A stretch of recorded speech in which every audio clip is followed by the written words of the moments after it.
Oliver Pichwan Luthier here, and what we're going to do now is we're going to cut the slots in the headstock. And I have here the headstock veneer is glued onto the headstock of the ukulele. Previously we attached this headstock piece with a scarf joint, and the scarf joint is right there, which you can barely see. The neck is just roughed out right now. We'll finish shaping it once we get the fretboard glued on. So I have attached this, which is an ebony veneer with a little piece of maple underneath, and it makes a really sweet little design here right on the end of the headstock. And so I've laid out with my template here, I've laid out the where I want the slots for the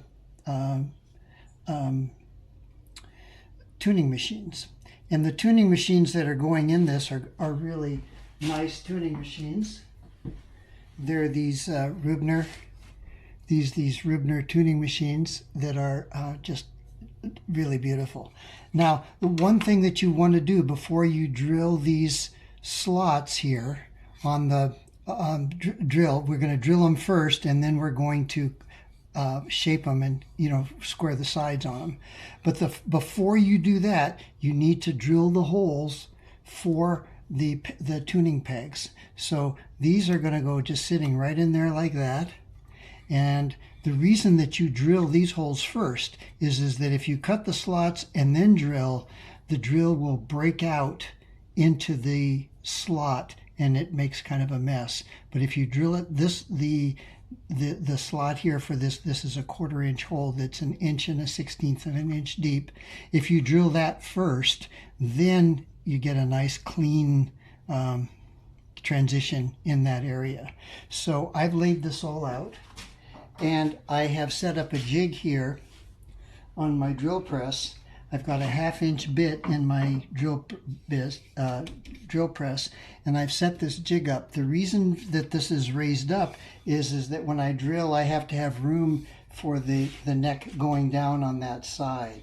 So now we're going to drill these slots. Now, what I've done, because I don't want to have it breaking out when it comes through the other side, is I've set my drill so it goes just deep enough for the little pilot on my drill here on the drill bit to just barely pierce the other side, but the bit itself doesn't drill all the way through. So I'll drill those, and then I'll turn it over, and then that little hole will tell me exactly where I need to run my pilot on my bit, and it'll make a nice clean cut on both sides without any breakout. So we're going to drill these now.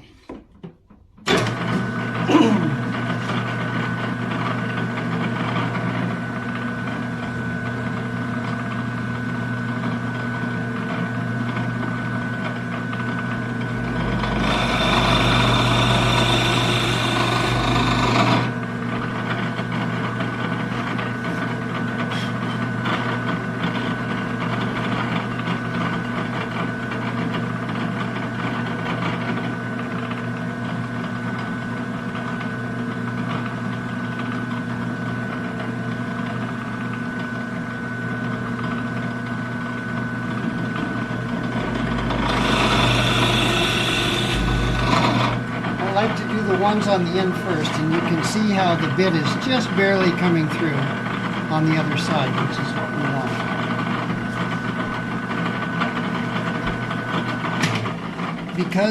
Because that bit, when it comes through the other side, it does just kind of bulge out the wood a little bit there, the ebony. I have a sanding block here, so I can just go over that lightly like that, and it makes it nice and flat so that it'll rest properly in our jig here. So we'll drill the others, and then we'll turn it over and we'll continue going.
we're turning it over and we're going to drill through the ebony on this side.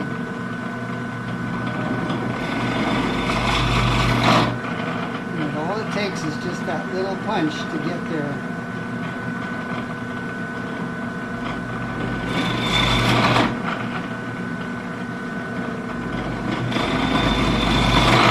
Nice sharp bit.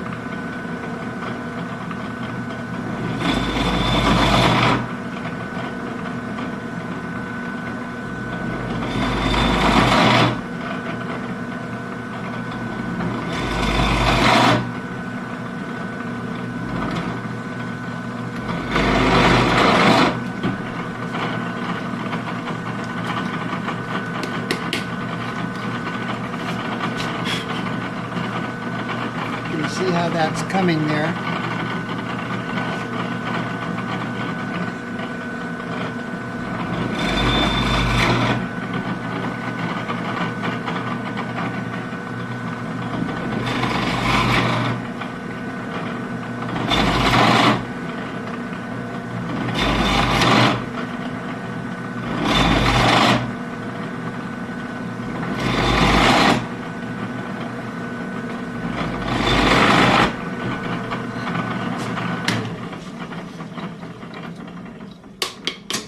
Okay, so we've drilled those. Now the next step is going to be to make those lines nice and straight.